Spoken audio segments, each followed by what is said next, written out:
Thank you very much for unmuting me. Hello world, this is what I should say. Welcome to our DMB live session. This time about a quite interesting and amazing installation that happened in Malmö at the Malmö Opera, where they just put in a DMB Soundscape system. It's an amazing building, but it's an even more amazing crew, which I want to introduce you right now. My name is Ralf Zuleeg. I'm the Chief of Soundscape Enablement. And with the guys from Malmö Opera, and I want to call in Svante in the first place, who is the head of sound, and Anders Ekstedt, who is a sound engineer, and Joel Pixelius, who are just the sound crew of Malmö Opera, and they are a big portion of the project that has happened right now. Can I just call you up, guys, and have you introducing yourself? Hello, thank you. Thanks for having us, Ralf. Hi. I'm Svante. I'm the head of sound at Malmö Opera since the beginning of this year, and before that I worked for 12 years as a sound engineer in this house. Yeah. Come on, guys. It's amazing enough, Svante. So now new head of sound, which I have to say, congratulations. This just happened this year, didn't it? Yeah, our old boss retired in the end of January, and then I took over. I had the honor to meet him before he left Bengt. He was also, a great wise sound guy, I have to say, and I think he's a big part of the history of the Malmö Opera House as well, isn't he? Yeah, I mean, he worked here for over 40 years, so he has seen many sound systems go up and down here over the years. Cool. One of your colleagues is Anders. Anders, would you like to introduce yourself as well? You're a sound engineer, and I've seen you working mainly behind the mixing board. Is that right? Yeah, it's true. I've been at Malmö Opera now for 3 or 4 years. In the beginning as a freelancer, and before that doing all sorts of concert tours and all kind of live events. And now I'm a employed sound engineer at Malmö Opera. Wow. Yeah. Joel, I've just met you, with the one who had the big overview, who knew everything about interconnection between, the weirdest devices that we are using, as well as audio. So what is your actual role in the sound team at Malmö Opera? Well, we all share the front of house position. So basically we are running all the concerts or musicals or whatever we have on stage. And we are front of house operators and doing productions of our own in the house. So we basically build a show, and we are part of that team to make all the cues work and everything in a quite complex system to work. But Joel, I have seen you doing, all this complex stuff. So, it would be interesting, what is your role kind of special? Because I've seen you fiddling around with IP addresses and stuff. Mine? Yeah. My role? No, we have, I think we have, of course, we have different expertises. We come from different backgrounds. I come mostly from the studio environment, recording and stuff like that, and as a musician before that. And I've also worked at the opera for, Anders and I started about the same time, three years ago. And but I think, well, if you've seen me fiddling around with stuff like that, it's because I like to, I like it very much. But I think we all do that in to some degree. With a different different installations and stuff that we have. It's we have lots of different. I mean, the sound system, the soundscape, and the PAs. That's one part, but there are so many different. We have an entire network of weird stuff happening. So we need to keep up to date with that, all of us. Yeah. I think we can be coming to your expertise and what you and how you work and what you work a little bit later. We miss one person in our round, which is Paul Zuleeg from Arva Trading. I think he is kind of best boy, integrator and distributor, and our best friend in one person. Welcome, Paul. Yeah, nice introduction. Thank you. And you know, I would like you to do your introduction by yourself as well, because you can do it much better than I can. Okay. Well, I don't know, but I'll try. So my name is Paul. I'm currently working at Arva Trading, and I'm sales and support. But my mission here is mainly to spread good sound and good ideas, because I started as a musician and a sound engineer, both in studio and live, and I was always seeking for the best possible sound in every aspect. And almost 3 years ago, I was approached by Arva to step over from from one side to the other side. I don't want to say the dark side, but now I'm distributing and helping to spread some good speakers and microphones and IDs. That's my mission right now, I think. I have to say, you know, after cooperating with you guys together in this very project, I have to, to really confess, it was one of the better experiences that I had, because the collaboration that we have had together, that we still have together, was one of the most constructive I ever had. You had an idea what you wanted to achieve. Paul had an idea how to achieve that in his job. And I was just there to help you, achieving your goals. But I remember the first visit I had at your house, and you know those places where you walk on stage, and all of a sudden you got this feeling of respect. You have this feeling of this anthem of history, and your house is exactly reproducing that when you're the first time visitors. Exactly, especially when you know about the history. And I think, Svante, you can tell us a little bit about the history of your house. Because I think this is quite interesting, when it was built, and how it was built and all this stuff. It would be really, really, really nice to get an idea of what it really is. Yeah, the fact is that our opera house, or theater as it was in the beginning, was only speaking theater, regular drama, was open in late 1944. So it was during Second World War, and much of Europe was in a bad shape. Sweden was a bit outside. We were neutral to this. So but I mean, it was still a sort of depression, and people needed culture. That's what they wanted to do. So they wanted to build a big theater here. And so they did. And I have some pictures, I think, somewhere.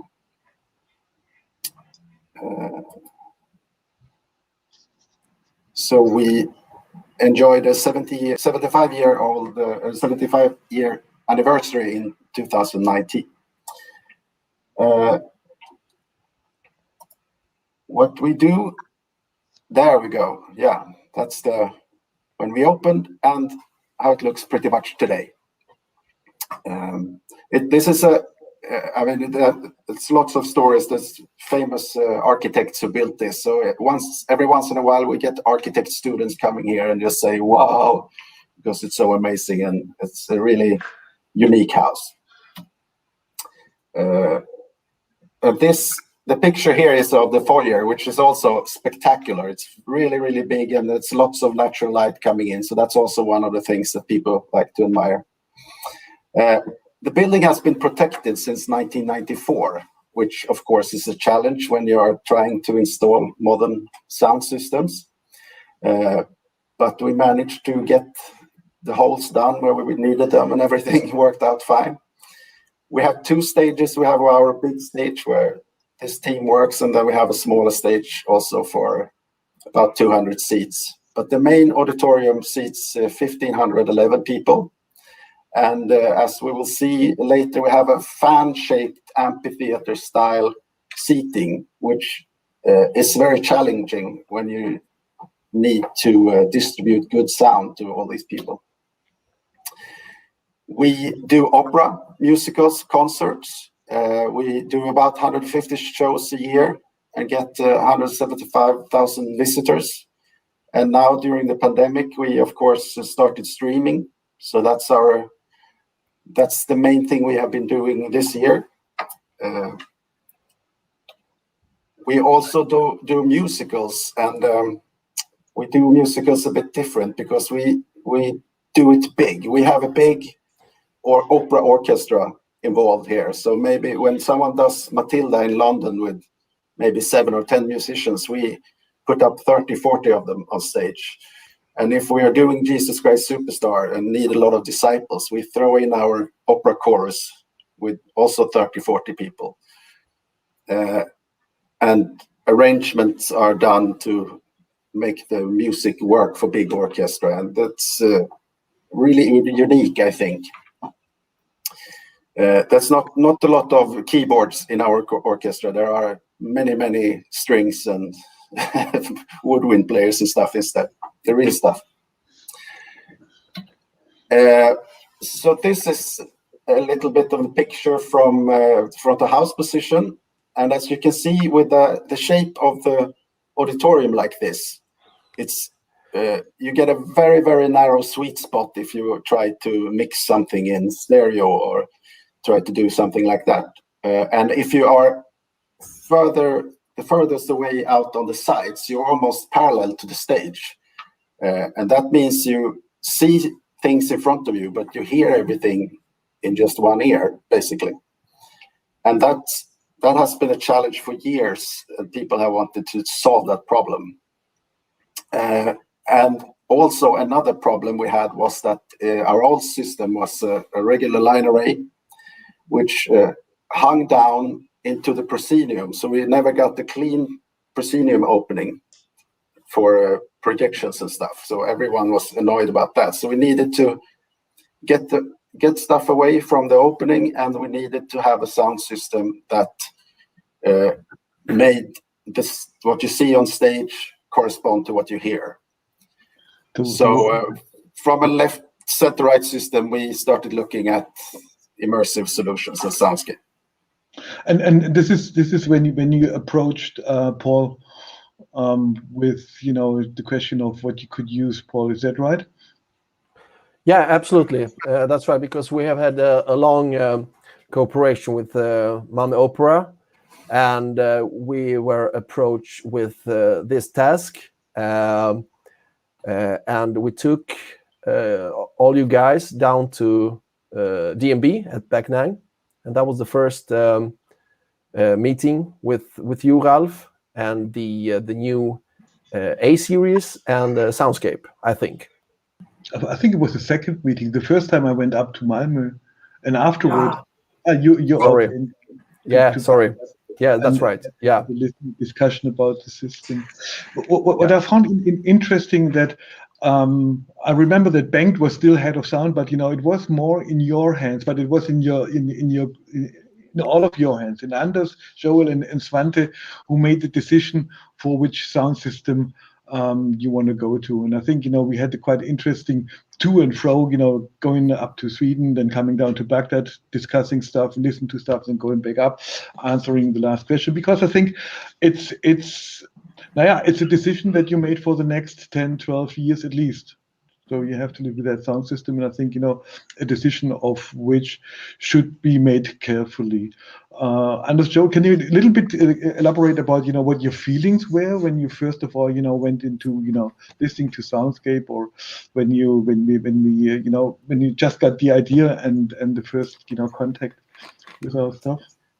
Yeah, well, you start on. Yeah, thank you.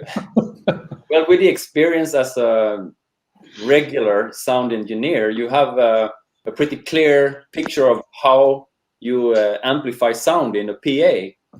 So the Soundscape was basically a whole new world to penetrate and to accept and to understand, and hard to do so, because you don't have the all the installations to go and look at and listen to. So we went down to you and listened to the Soundscape installation you have in Backnang and tried to imagine how that could work at Malmö Opera. And that was an interesting journey to understand that and imagine.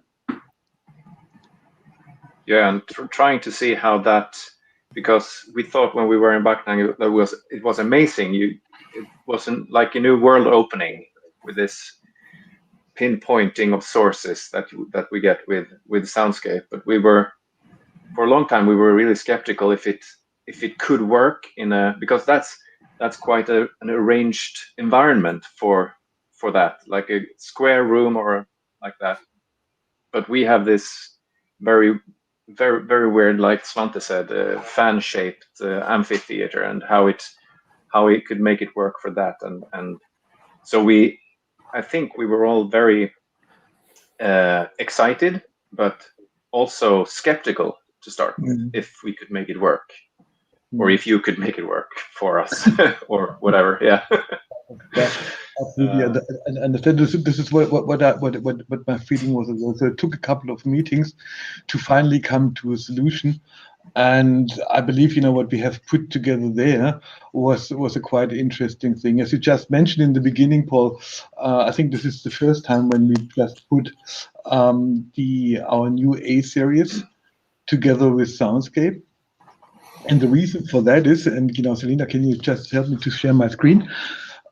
Is we can have a look at system design where we ended up. I hope you all can see it, and you see the kind of the system design that we have. We have front fills down here. So if I'm going to just have a look at the top thing, I'm just scrolling in. You see we have the front fills for this semicircle shaped stage, which is going into the audience, and I think this is one of the challenges that Svante has just described. And then we have the positions of the A series here, not as line arrays. And I think this was the first innovation that we have put together. We didn't think about line arrays. The room is acoustically controlled, and if you think about the what a loudspeaker has to do in Soundscape, there's one golden rule, which means every loudspeaker has to cover as much as possible of its target zones. And if you're using line arrays upside down, you get this 90 degrees, and this leads you somewhere, but not where you want to be. What we have done is we just put 4 elements of A series, 60 degrees by 30 degrees side by side, so we achieved 120 degrees horizontal coverage. And if you look at the coverage picture right now here, it was the best solution that you can think of for a fan-shaped theater like this. You see, with the arrangement of the loudspeaker, we had nearly, we had a quite severe level drop towards the stage in terms of feedback and suppressing feedbacks. But in the entire hall, we had plus minus 3 dB, which is quite enormous, from just a single loudspeaker. Yeah. I mean, I remember when we were at Backnang, you did a setup for us, one with line array and one in this cake formation, and we were discussing the pros and cons on how long we can throw in one or the other, and the dispersion. And that was we had a really interesting listening to how little it made in throwing the sound, but the dispersion was just fantastic in the cake. So that was just amazing, and that was a new series of speakers, and that was almost, we were one of the first to hear it in those 2 configurations. So that was amazing. That was an interesting combination, because we had also heard, Anders and I was at ISC in Amsterdam, I think it was, and saw a demo of it in a small conference room, as you do. So we knew what the system could do in a small space, but then also with the addition of the A-series speaker, which we didn't know anything about. So there was also a revelation. And I remember we were walking in the hall and tried to figure out how far it actually is from the stage to front of house in our theater. I was like, is it 20? Is it 25? And we tried to walk 25 meters back to hear what the speaker sounded like in the back. Yeah, and I have to say, also for us, and I have to say, thank you very much. It was a little bit brave, but I think, with the proper planning in the beginning, it was at the end, it was a no-brainer to go for that technical solution, which turns out to be, absolutely right one for, this kind of rooms that we have put together. There are another couple of challenging things, which we can discuss in more detail if you like. I don't think we have the time right now, but just to give you an idea, if you're looking at the front fills, again, I have to go in, and then we have to have a look at the front fills again. You see that they are, going here across, the front line of the stage, and then they're going around the semicircle and continuing here. And in order to solve, the problems, to have the right orientation from every seat in every function mode for our audio object, we also had to do, some tricky things here.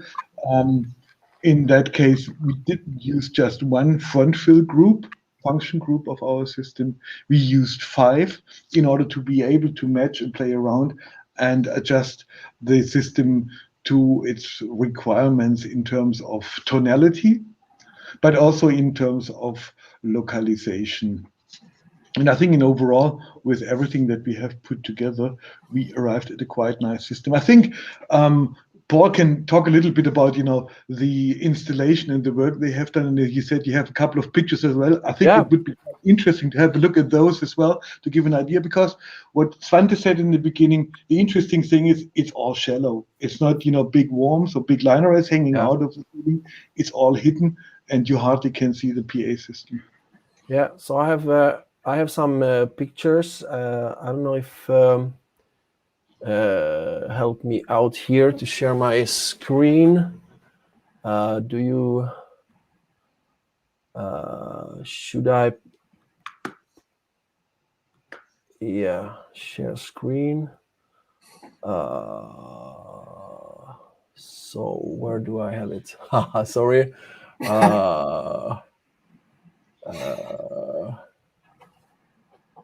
Okay, so this is a new one for me. Where do I have my presentation? Sorry for this delay. Do I have some? I can just say something in the meantime, because you said, Ralf, you said we were brave, and for some reason, I agree that we are brave, but we have been brave with a lot of things. For instance, almost 10 years ago, we were one of the first to install a really, really big digital wireless system, which everyone was telling us, don't go there. No, it will never be anything. You can't use a digital wireless system. And I don't know why I can understand if people are afraid to do those big, pay a lot of money for something that's already new. But I mean, if you just do all your research and talk to the people behind the technology, I think we managed to get a good confidence even for the new stuff. And it's important. We think it's important to push technology forward. We are not a team that's just leaning back and relying on old stuff. We want to find out new things. We need to do better solutions for stuff. Better sound, better for the audience, better for everyone. More fun to work, and better for the audience. This is absolutely, amazing, standing. If you say things like that, because I think one of the biggest problems that we have also in the audio world is they all lean back until somebody else has tried it before they take over this responsibility and try to develop things like that as well. I mean, we as a manufacturer, we deliver the idea, we deliver technology, but hey, it's guys like you who take it on and make a production out of it, who make music out of it. And if nobody is brave enough to take it on, stuff like that will never develop, right? And this is why I'm really thankful for you guys that you just took it on. You had your ideas, you had your picture, and had what you wanted to achieve, and it was really good fun to to just collaborate in terms of making this thing happen. And whilst Paul is still looking for his installation pics. I think that I have something now. I don't know, Selena, if you can see my other screen. I don't know. Am I doing something wrong here? I don't know. Do you see it?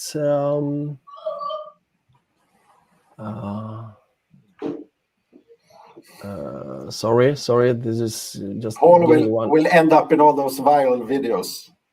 Yeah. What went wrong during the pandemic? And he's the one that installed this for us. So can you imagine? All right. That's we did most of the work ourselves, really. Whatever. So I think you have to just go on the share button down there, and then you have to see the pop up and just select what you have to share, what you want to share. Yeah, I'm doing so, and I have two, and okay. So now we can maybe do it like this. So I will do a little. Just give me one a slight. I will do it right like this. You need to deliver now, Paul. Yeah. Everybody's waiting for the amazing content. Yeah. I don't know. Maybe you need to have it on the same screen. Yeah. Why don't you see me? Do you see it now? No, you don't. It's not going so well for me right now. I don't know why this is doing for me. I'm very sorry for this. Absolutely very sorry. Maybe you should send it over to Selena. We can talk. Yeah, send it over to Selena. We just continue talking a little bit, and Selena can prepare it. All right, do so. Yeah. Shouldn't be a drama. I mean, and I know that the installation was quite an effort, and we will have some pictures about that soon, which also gives you an impression of how we placed the speakers and what the advantage was of the speakers, to have them just this 60 centimeter height, and be able to hide it in between the bridge and the proscenium edge. An interesting story of which was as well, when we did the commissioning of the system, which was in the middle of the pandemic. And I think you have been partly on holidays, and you were it was just before you went on holidays, and you wanted to have a working system before you go into holidays. Yeah. And the only way the only way to make it happen was to do the commissioning and the adjusting of a system, at least to get a starting point, to do it remotely.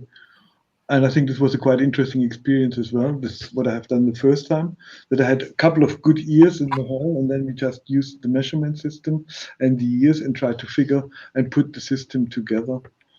And for me, this was a quite interesting, amazing result. Yeah, we did some more when we were able to meet there physically, but I think to be able to commission a system of that complexity, also online, tells us a little bit about the advantage of being able to pre-plan and have an idea what you want to achieve.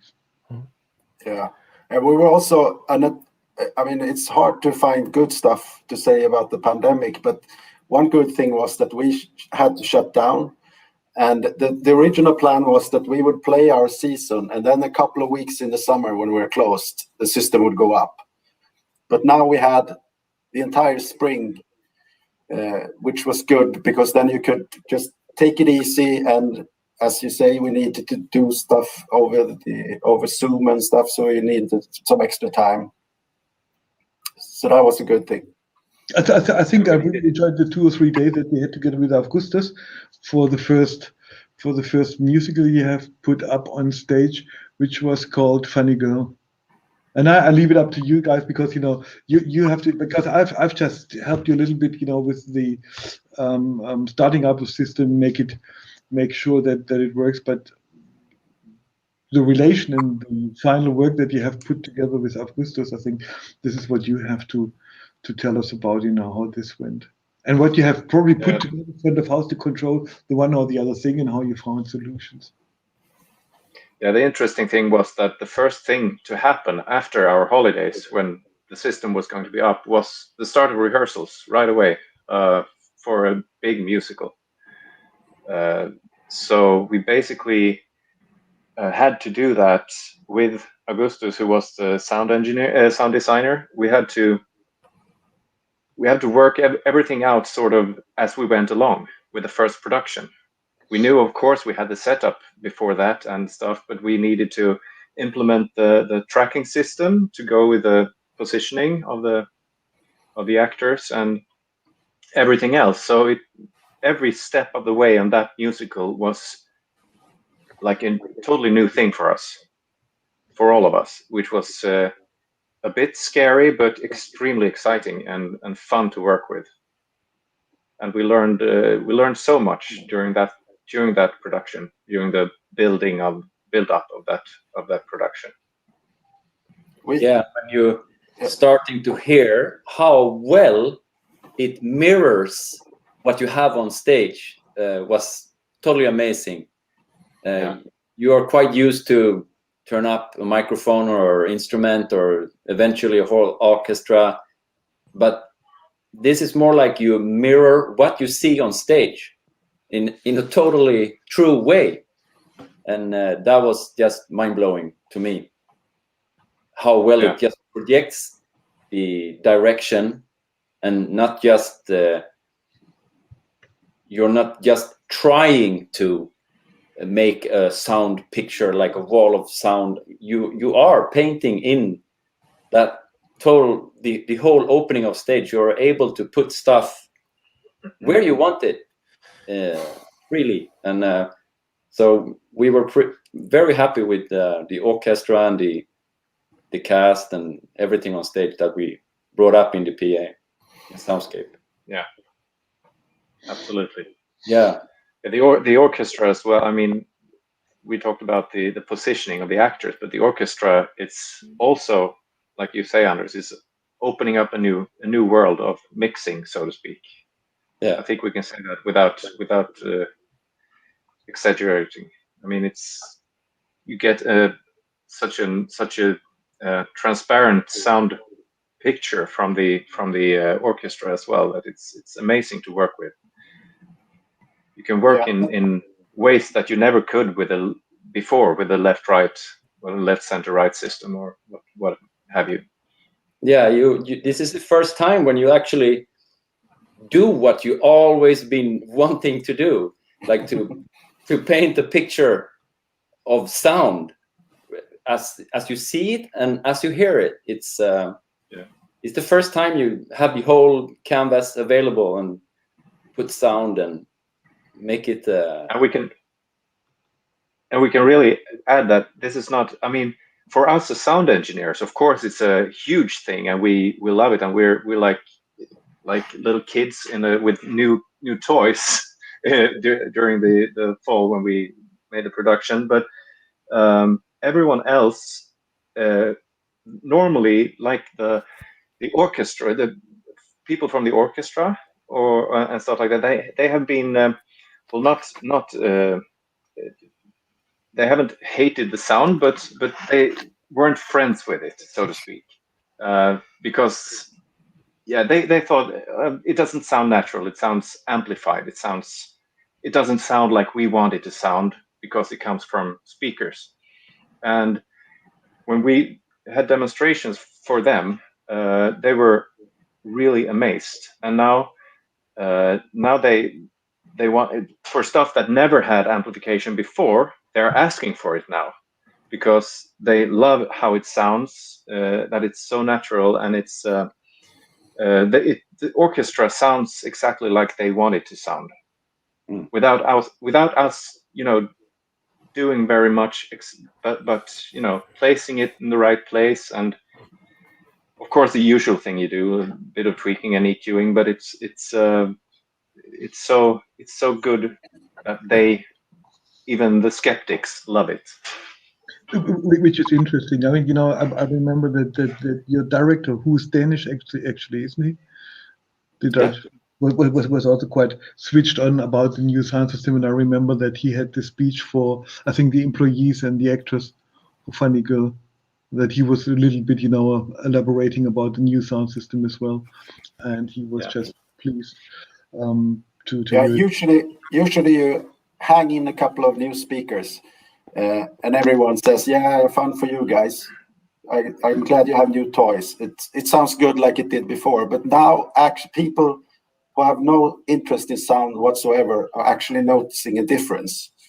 And I think that says something about also that this is something, it is something different. But I mean, even my old mom could probably hear a difference. But I mean, everyone realizes that what did you do? What happened? This is something new.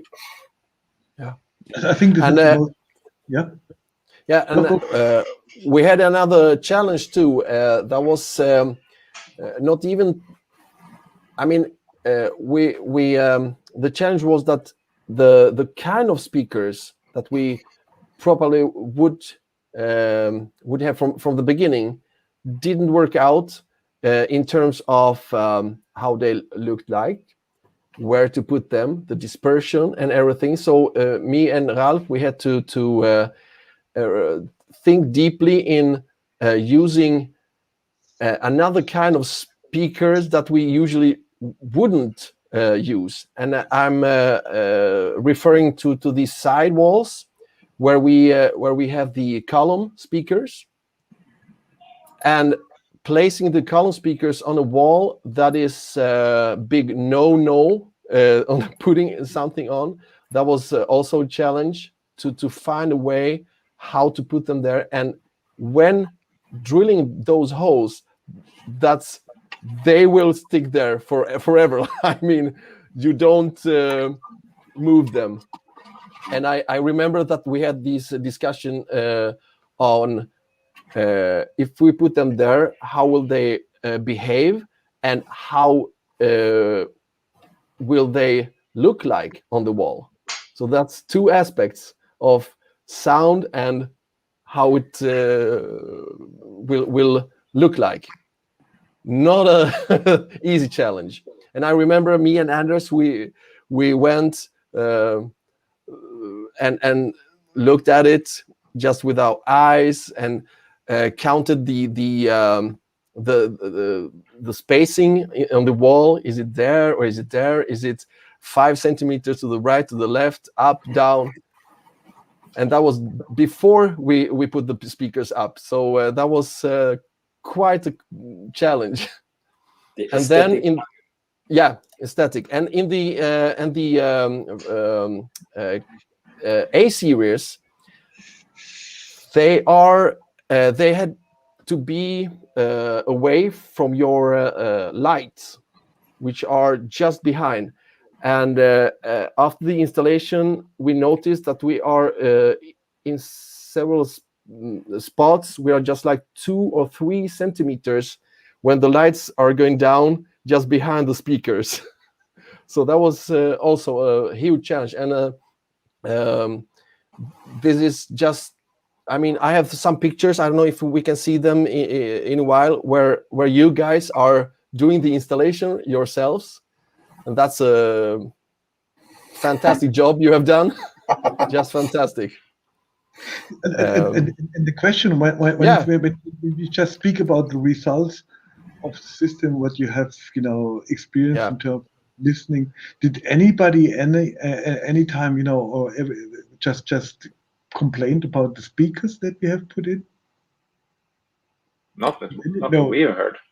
No, nothing. Yeah. So this first picture shows the when the speakers and everything arrived. You can take the other picture, the second one. There's Thanks for that. Yeah, looking happy there, Svante. Yeah, you're just looking at it, and who is going to do all this? Yeah, exactly. Yeah, so much cables. Yeah. So and the next picture is this was our main platform that did everything for us. Is it like 5-6 meters high? 7, I think. 7 meters high. Yeah. So you can take next picture. I think there is Anders. Yeah, doing the installation of the A series. You see there, really happy. It's done. It was a wonderful challenge for sure. Yeah, the house being from the 40s and nothing is straight. Nothing is. It's like built on over the decades, and to fit the speakers in there, you couldn't really do it in the 3D program. You had to put it there. While we have lifts for some of the speakers. This is one of the clusters where we have that beam. You can see where the speaker is hanging. That's just an installation, and it's no way to put a lift or anything there. So to just hoist it up. Yeah. So we had to think really, how can we get this up, and how can we work? Can we lift it in the platform, or really dropping the speakers 7 meters? Yeah, exactly. So thinking going on there as well.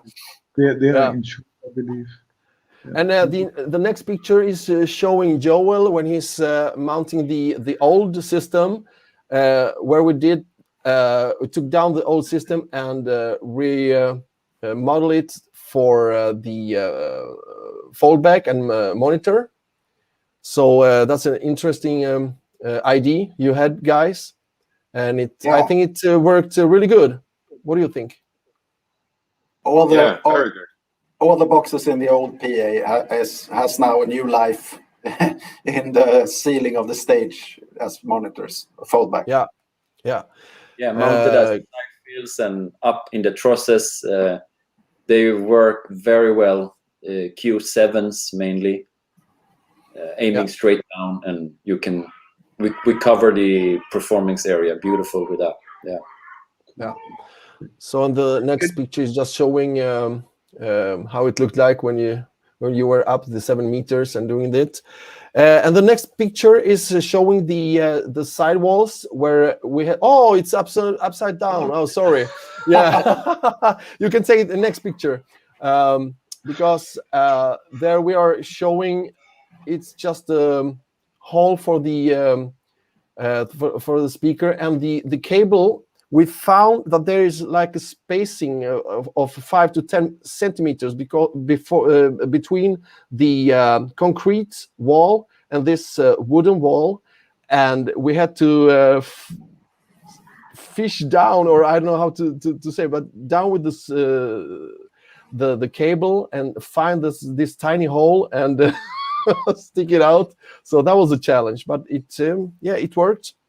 And the next picture is quite interesting. This is a frame that is specially built. We made a special frame from DMB for the SL sub, and then we have a new frame above that one, which is holding the A series in front and the SL sub in just 3 points. And this is the center, boys. This is it. Interesting solutions, and well done very much, gentlemen.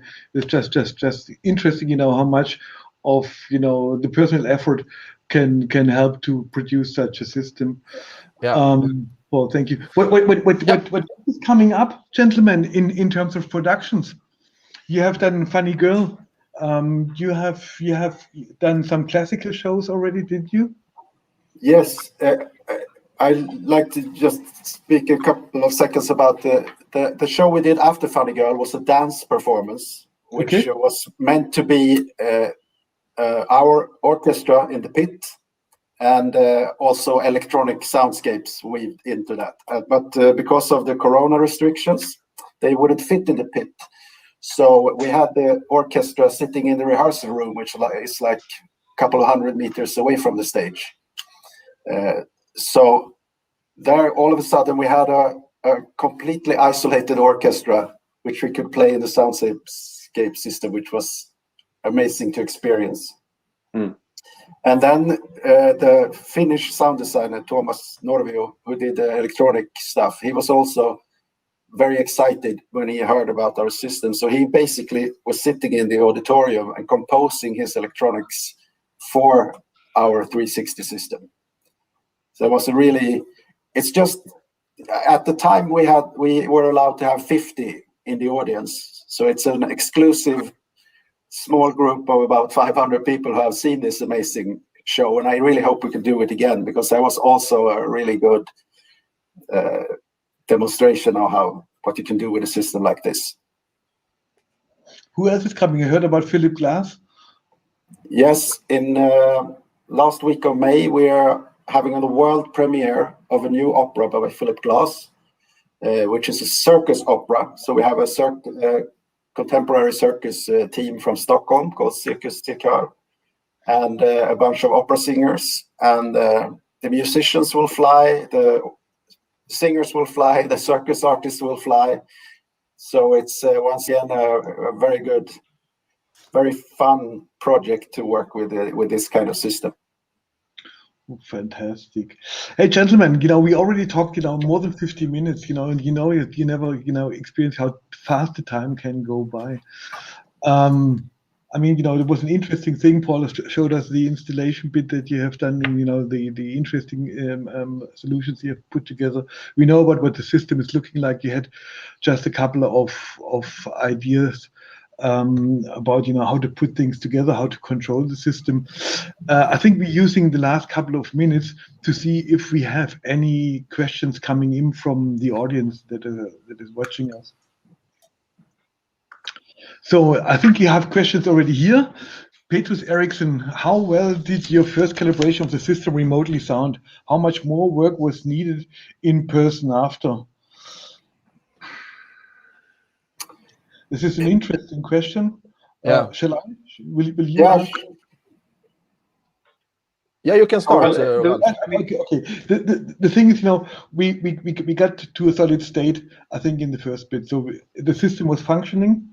We could still, do some more on the tonality. I have to be honest, if you hear the grass growing, you could have spent, another 2 weeks.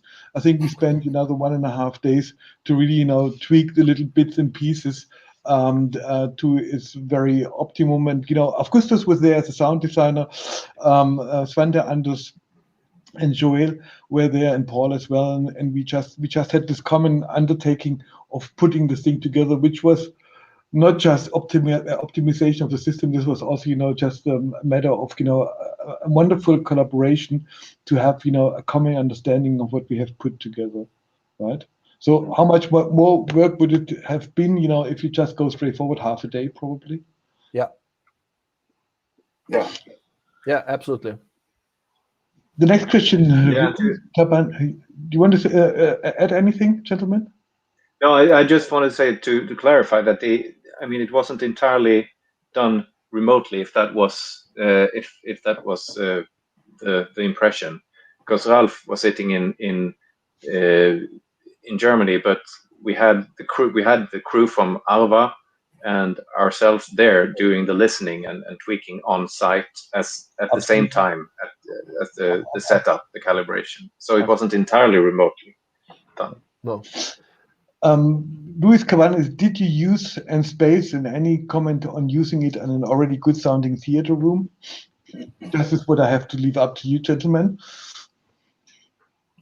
Yes, we use Nspace. Yeah. And I mean, it's a good sounding theater room is also a matter of definition, because we do operas, we do musicals, we do a lot of stuff, and the acoustics in the hall is not optimal for everything that happens. And another thing, so we use Nspace to enhance stuff, and a thing like the show I talked about earlier with the orchestra in the orchestra room, and Nspace in that case helps everything to sound really natural. And so you have all the placements of the objects together with the Nspace, which makes it a good simulation of the real thing, I would say. Yeah. And the funny thing, we also used Nspace because it's such a good sounding reverb. We also used it for our streaming. So we just we just put it on as a reverb on stuff in the streaming, and it sounds amazing. And I would say that if you have a venue or a room where you use reverbs, I mean, then you can if you think otherwise, guys. But to me, if I can use a reverb in a room, I can use end space, because it is such a good sounding reverb as well as room emulation. To me, I think. There's also a challenge when you go to object-based, as we talked about in the beginning. You're used to stereo, and you have your expensive reverb in your rack, which outputs stereo. But where do you put the left and right channels in this new soundscape that we have? What we have done with our old reverb units that we like is that we are running them in 5.1, which helps us to use the system, but then we use in space as well, because there's no, the concept of stereo is just, it doesn't work here, really. So that makes it difficult to use just a regular stereo reverb. Yeah, and space sounds like you wanted to use the walls and the ceiling produces reverberation. So it's again a new era, I would say, with end space. It also it sounds a little bit more like it is an organic approach in terms of creating this artificial room around your music. This stuff. So, before we go to the next question from Petrus, is you just said you used end space for your streaming. Am I wrong? Did you use 2 outputs of the DS100 for your streaming as a stereo as well, or how did you manage to put end space into your streaming setup? No, we run the entire mix through the DS100, and we have the Soundscape down mix, and that includes the end space. So we use the end space as a reverb as well. Perfect. I really like it. And it sounds good. Sounds amazing. Yeah. And it's lots of fun things to do, because for the streaming of the orchestra electronic dance show I talked about, then we took all the 360 outputs and routed it into Logic and used the binaural panner and mixed that with the streaming mix we did up in the studio, which is just regular stereo mix. But then we put all the surround stuff from the hall into a binaural mix. So there's lots of fun things you can do, but that's another hour, another time. If you're enthusiastic and switched on like you are, I can fully imagine, what's going on here when you're doing a production. There's another question from Petrus, and he asked, how is the dispersion of the A-series hangs? Does the entire audience from left to right hear all the front speakers in this fan-shaped room? I think we just showed it, and as an example of the center area, where we just seen that we have, and I can again just share the screen, Selina, if you would be so kind. If I'm going there, and you see this is the dispersion you get just out of the center. Oh, sorry. And you see that we are within plus minus 3 dB. Every step, color step is 3 dB, so we are plus minus 3 dB throughout the entire room. And if you ask right now what happens if I'm looking at the side, you see here, this is a side speaker, and also here, with a different kind of balance of the dispersion, which is clear because of the position of the speaker, but still we have plus minus 3 dB throughout the entire room, which means every loudspeaker up there can be heard by everyone in the audience. And this is exactly, one of the basic requirements that, you have for, a spatial sound system like Soundscape. There's another question from Florian Bitzer, and we can stop sharing. Thank you. How do you handle your older shows? Is the system also compatible to your old stereo shows, or do you have to adapt it? This is up to you, gentlemen. We haven't done any old shows yet, so but I mean we will have to adapt it actually. I mean, we talked about this also. If we haven't had any, for obvious reasons with the pandemic, we haven't had any guest performances. But what will we do if someone shows up with their own mixing desk and just asks us, where is the left-right input? We can use two objects, left-right, and put it up. And that may be the easiest thing if you're coming on tour. But if we have an old show that we set up, we usually get rehearsal time anyway. So I think we will reprogram that, because it's not fun to have to use an old stereo mix when you have this system. So, I mean, that's a good thing about our house. We have plenty of rehearsal time. So even if we do an old show again, which we don't do that often, there will be time to adapt the stuff. Yeah. Cool.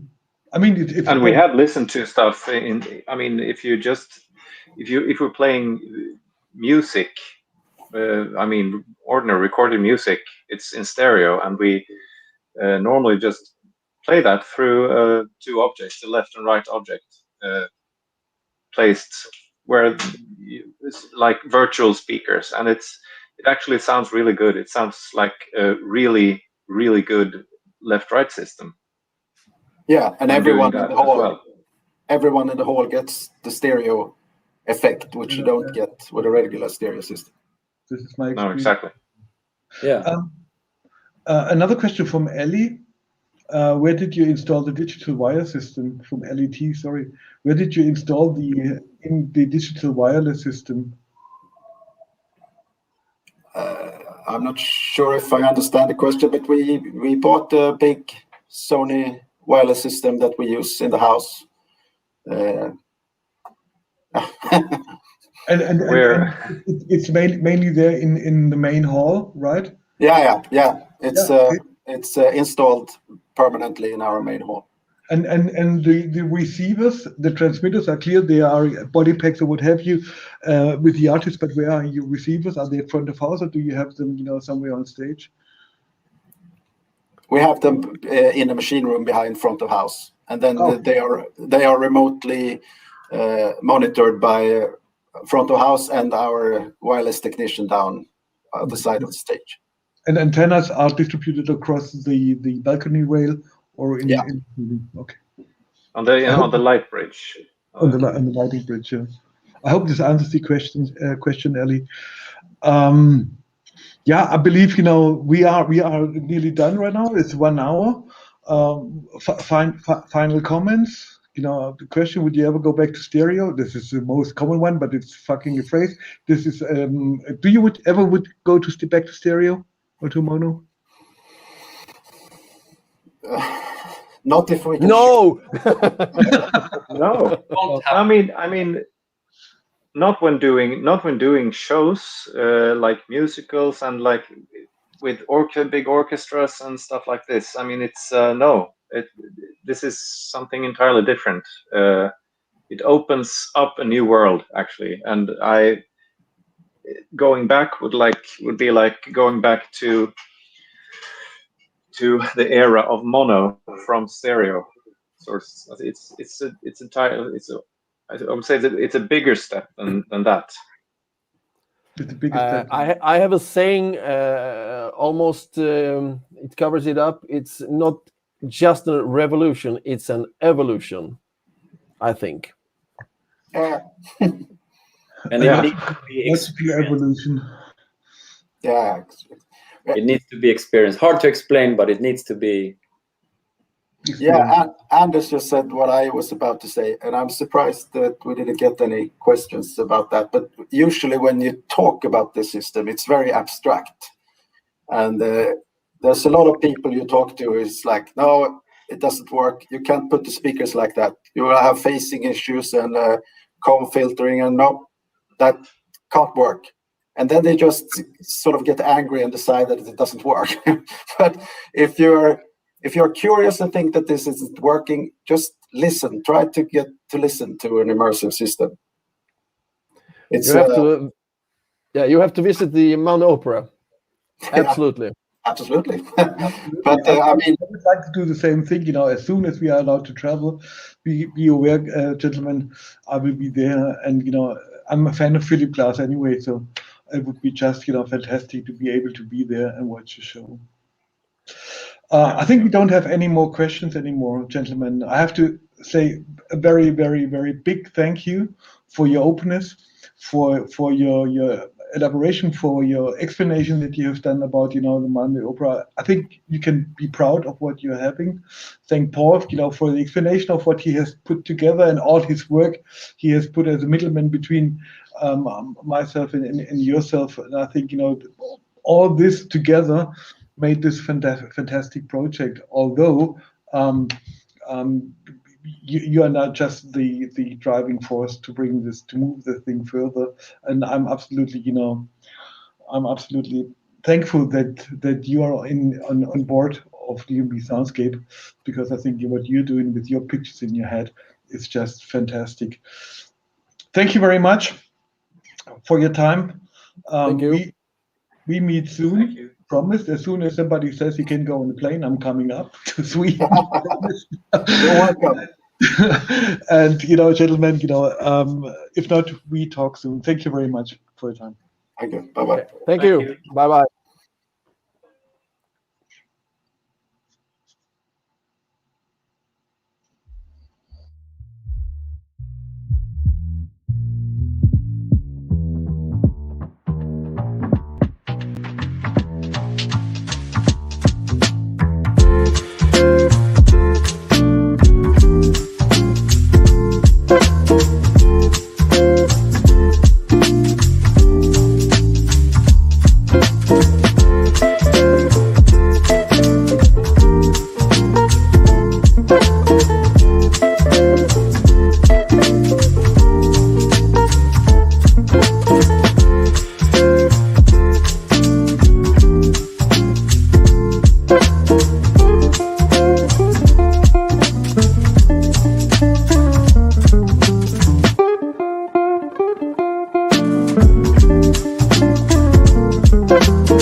We'll be right back.